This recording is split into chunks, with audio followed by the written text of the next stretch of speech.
Well, hello, and thank you all for coming out or sticking around today for some of you. Thank you to my friends who ventured across the bay to come see me. My name's Eric, as you all know, and I am celebrating my 20th year here as guest artist at UUSF, and I couldn't be happier. The first time I played here, I was bowled over by the beautiful architecture and especially by the beautiful acoustics of the room. And I couldn't wait to come back, and so I've been back a few times, just a few over the years, several times a year sometimes for the past 20 years, although I had taken some time out. So I'll talk a little bit more about my experience here with the church and so on, but I'd like to play some for you. I have a lot of music lined up for you today from a variety of sources. All of it is most of it is representative of the classical guitar literature at large, and I try to choose some things that not only I like, but I think are fairly recognizable in many ways. And so without too much more delay here, I'd like to open with a couple of Renaissance pieces. The first one is by John Dowland, and it's called My Lady Hunstan's Alman, and followed by Canarios by Gaspar Sanz.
Thank you very much. Thank you. You're very kind. Thank you.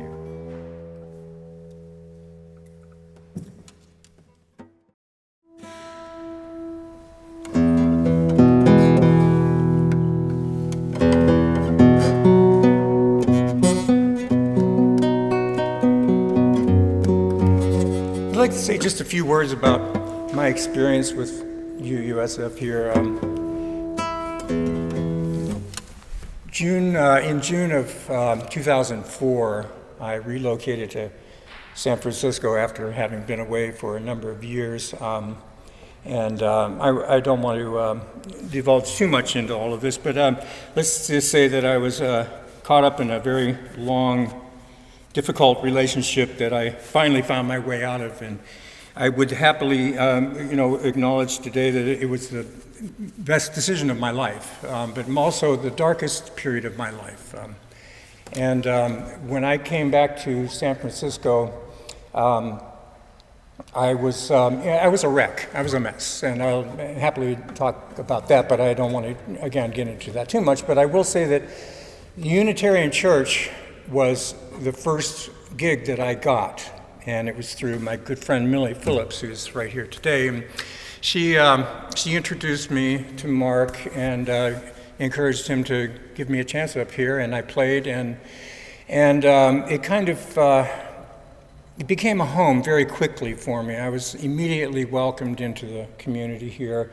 I'm not officially a member of the church, but I kind of am in spirit, I guess, because I just continually come here, and I find myself tuning in on Sunday mornings during my practice session too, because I get a little ding on my phone that says, service is going to begin. And so I just I listen to the prelude, and I listen to the opening announcements and so on, and I kind of tune out and go back to practicing again after that. And then when the sermon comes, I check out what's going on. I may listen to it or I may be in the background, but I really enjoy it.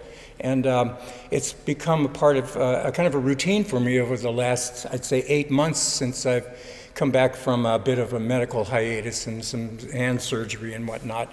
So this place has been kind of a saving grace for me, as in a literal sense. I needed a spot of grace at that time, and they provided it without even questioning. And to this day, I haven't spoken about that experience until now.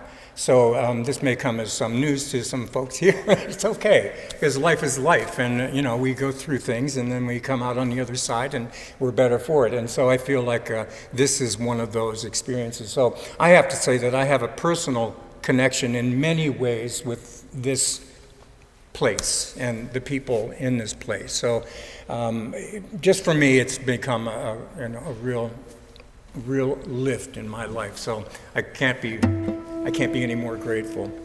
So I did want to say that and kind of get that out there for you. This next piece is by Fernando Sor, who was a Spaniard who grew up in France, and I think he was born there, if I'm not mistaken.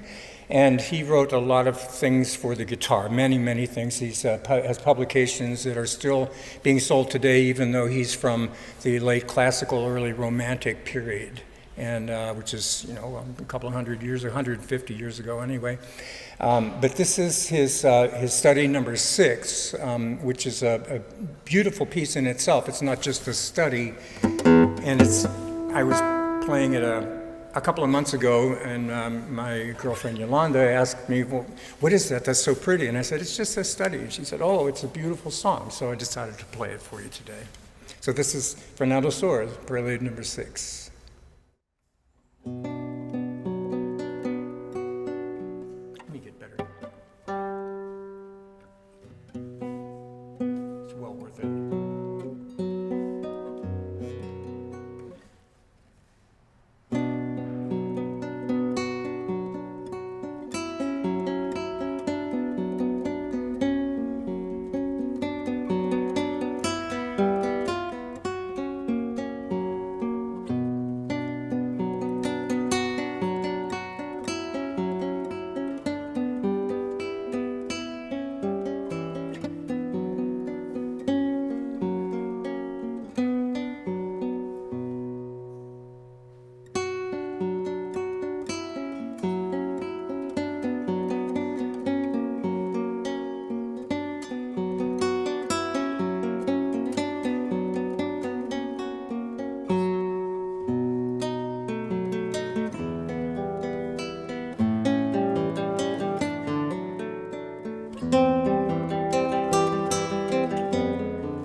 This is a piece from the Far East. It's a very familiar piece. It's called Sakura.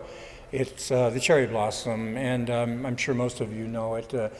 Contrary to popular belief, though, it's not an ancient melody, but one that was crafted somewhere during the Edo period in Japan, which was between, say, 1600 and 1850, thereabouts. And then it was later published in a book of beginning music for koto players in Japan around 1880, somewhere in there. So it's, and in the scheme of things, it's a relatively new melody, but it's become so popular, and it's almost top 40 Japan. It's a very pretty melody. And so this is an arrangement by Christopher Parkening, who was one of my mentors some time back, and Parkening is the kind of the heir to the Segovia legacy at this point. So I feel like I have a kind of a little tiny connection there somewhere. So this is his arrangement of Sakura, Christopher Parkening's arrangement of Sakura.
Thank you.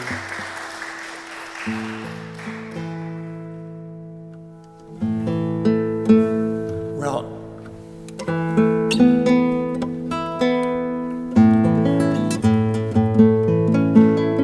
no guitar concert would be complete without some Bach. So I have two very nice pieces for you. The first is a prelude, and the second is a fugue, and they follow nicely one to the other. These are both originally written for the violin, I believed, and had been transcribed later for the lute, and I think they lay much nicer on the lute and the guitar. The prelude, BWV 999, and the fugue, BWV 1000.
Thank you very much. Thank you.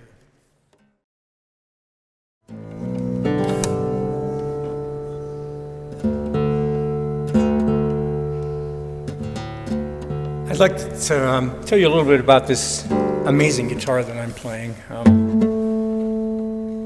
It's pretty exceptional. It's rather old. It's made by the Ramirez company, who's very famous guitar makers in Madrid. And this was built in 1967 during what they consider the golden era of Ramirez guitars. During that time was the period when Andres Segovia was advising the factory about the things that he wanted to see happen in guitars. So they were making them at that point to his standards. So this was among that batch in 1967. It's classed as a 1A, Flamenca Blanca it's called. Blanca because of the lighter sides and back. It's a Spanish cypress back and sides and Canadian cedar top with an ebony fingerboard. And it's light as a feather, just light as a feather. And it has obviously wonderful projection. I was remarking to John, our great technician, that I'm sure it would sound fabulous in this room with or without microphones. So we're recording today, so it's a good idea to have mics. But I came across this about 2 years ago and have fallen madly in love. And I don't want to do anything but play it. So that's kind of how I spend lots of my days, you know.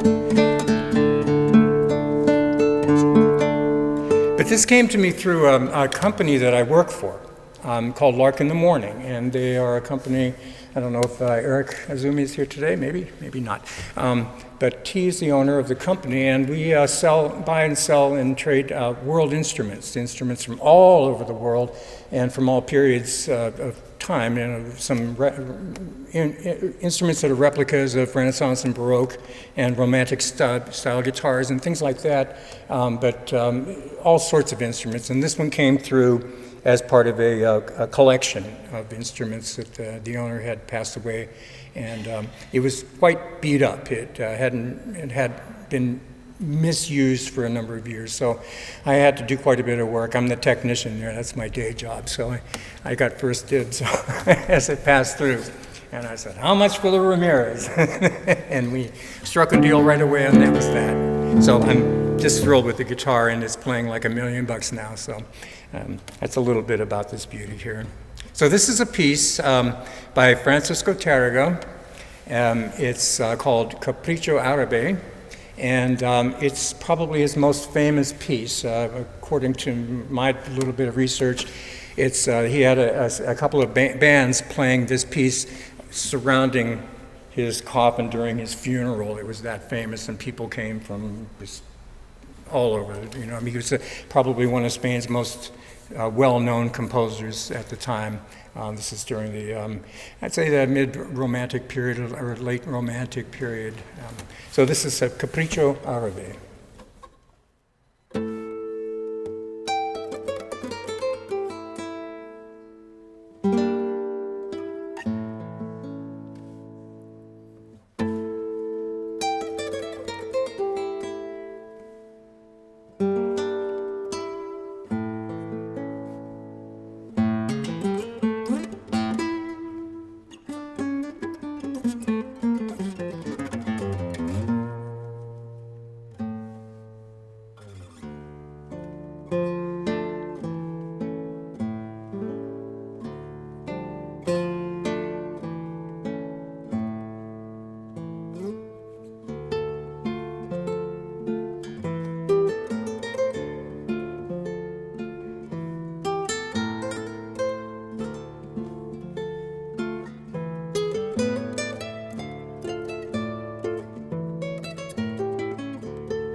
Thank you so much. Thank you.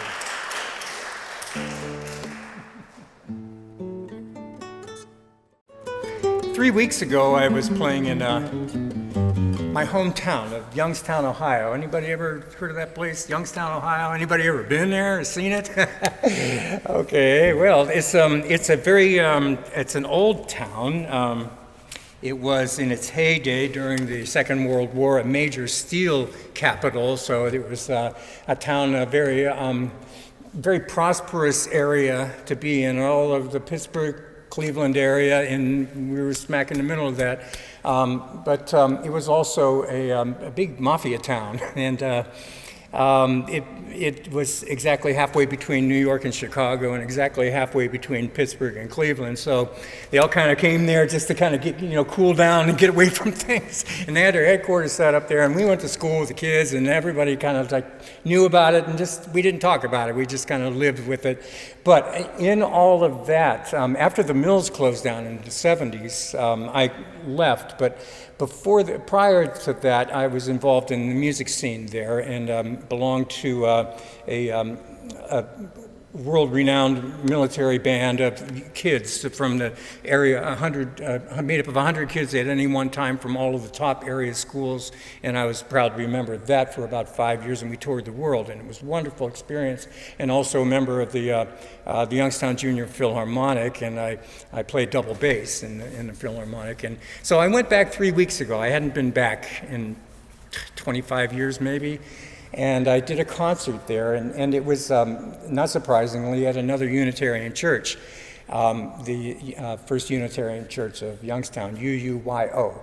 And this was sponsored by a group affiliated with the church indirectly, but they work together, called the Mahoning Valley Sojourn to the Past. And the Sojourn to the Past is a group of people who are out of Selma, Alabama, and they come to the northern suburbs and they recruit kids to take them into the deep south to learn the real meaning of civil rights and what happened, and they explore experiences with people who lived it. And the woman who sponsors the whole thing, her name is Joanne. She was 8 years old when she crossed the bridge with Martin Luther King on Bloody Sunday. By the time she was 12, she'd been arrested maybe a dozen times for activism. So she's come a long way. She's maybe my age now, and she's been leading these crusades for the longest time.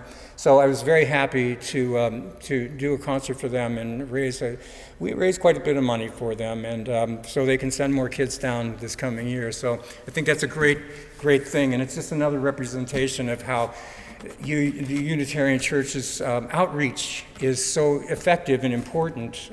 And I know that this particular church here does so much in the way of community services and community action when it comes to injustice. And this is right here is the heartbeat of much of San Francisco's crusade against those injustices. So I applaud them, and I think that, we need to keep going with this. So just another little plug for the church, and I think it's important. So, let's keep it coming. And if you decide to give to this program a little bit, please do so generously, because it's really well worth it. Not just giving to another denomination, but giving to a cause that actually reaches out and does things in the community.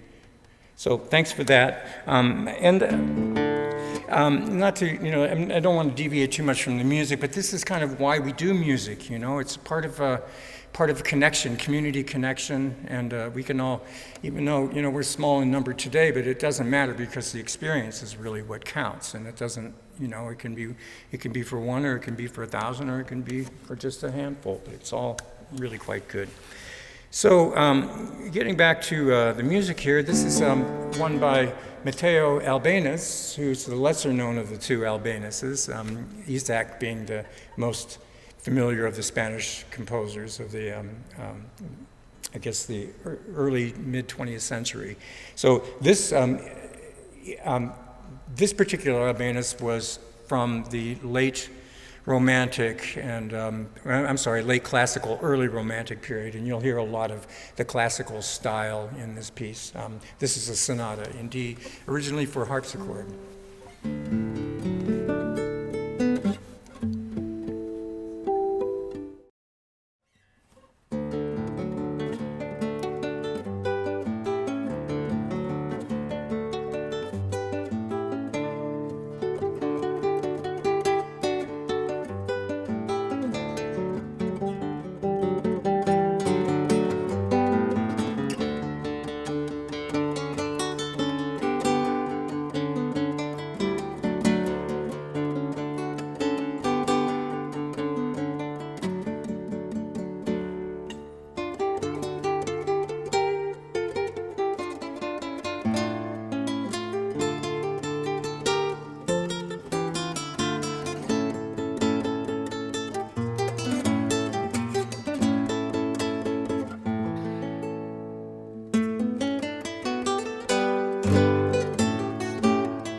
Thank you.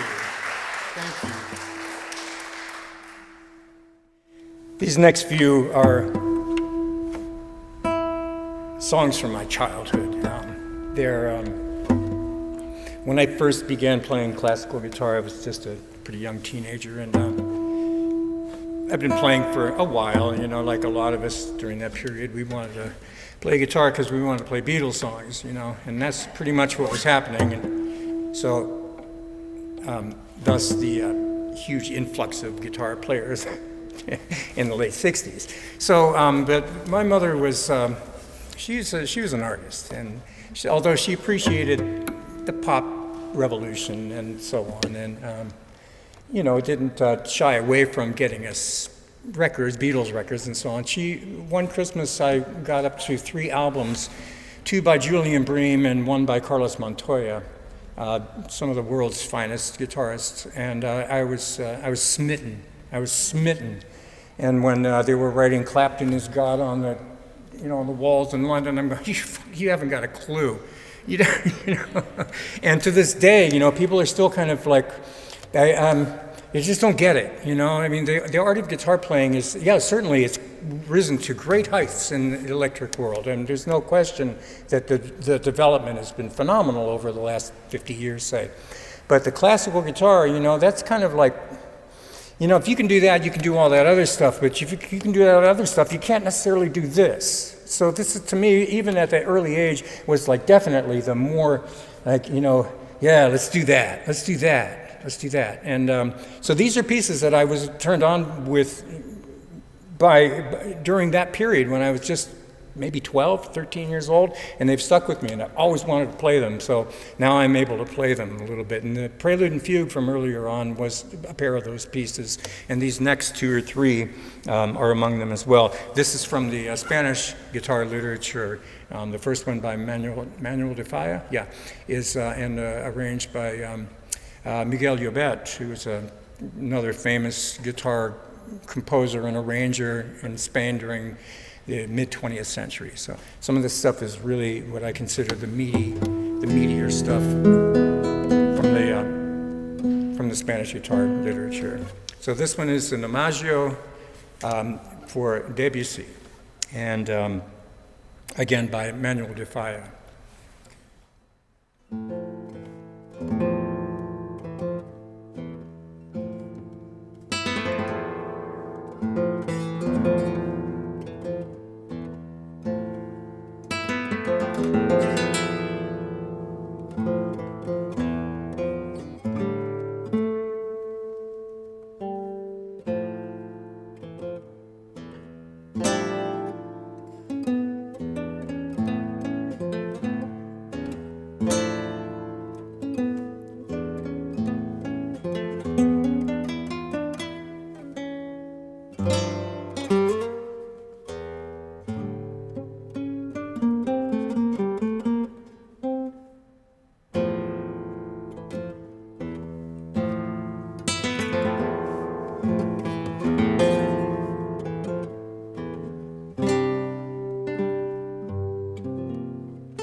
Thank you very much.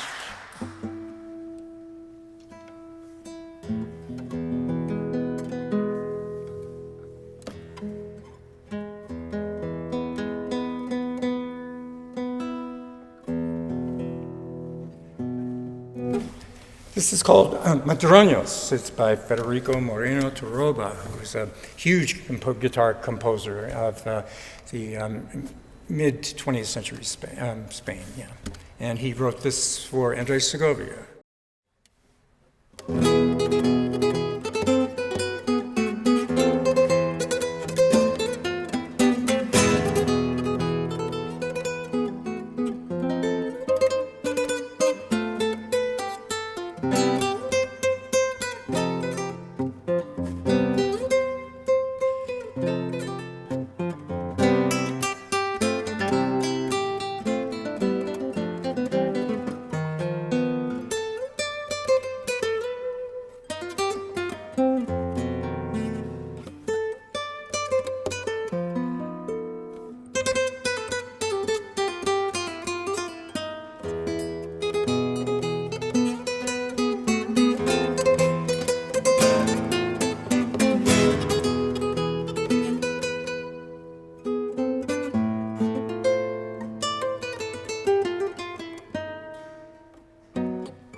Thank you.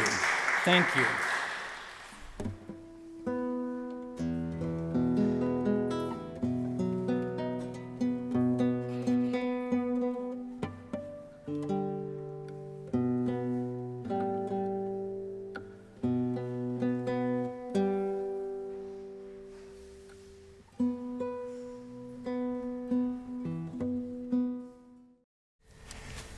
This one is probably one of the most famous guitar pieces ever. It was originally written for piano. It's by Albeniz, by Isaac Albeniz, and it's a prelude for a larger work called Asturias. This is Leyenda.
so much.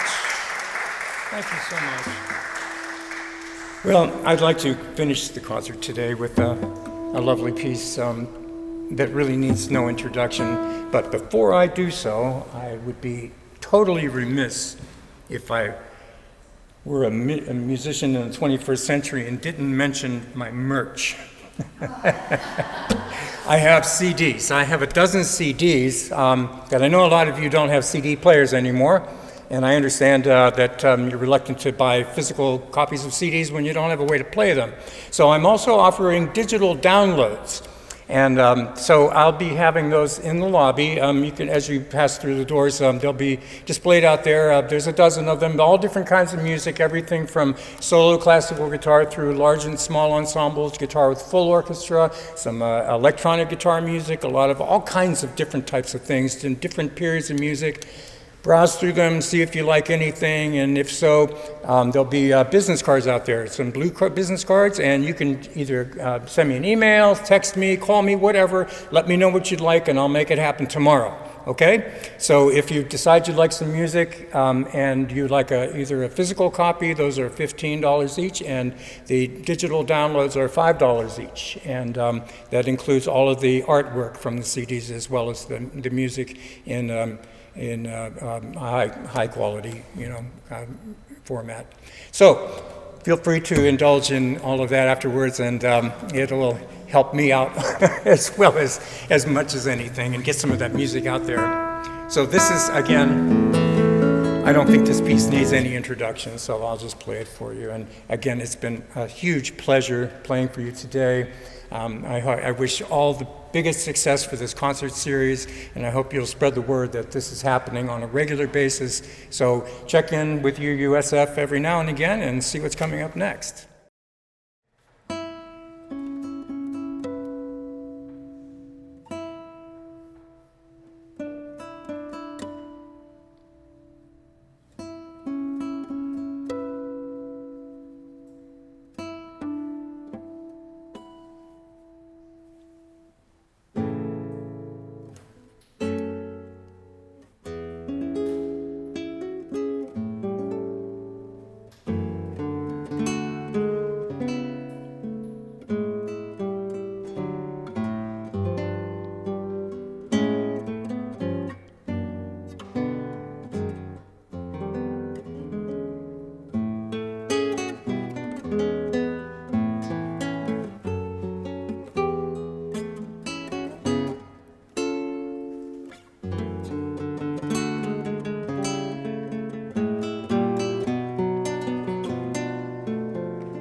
Thank you so much.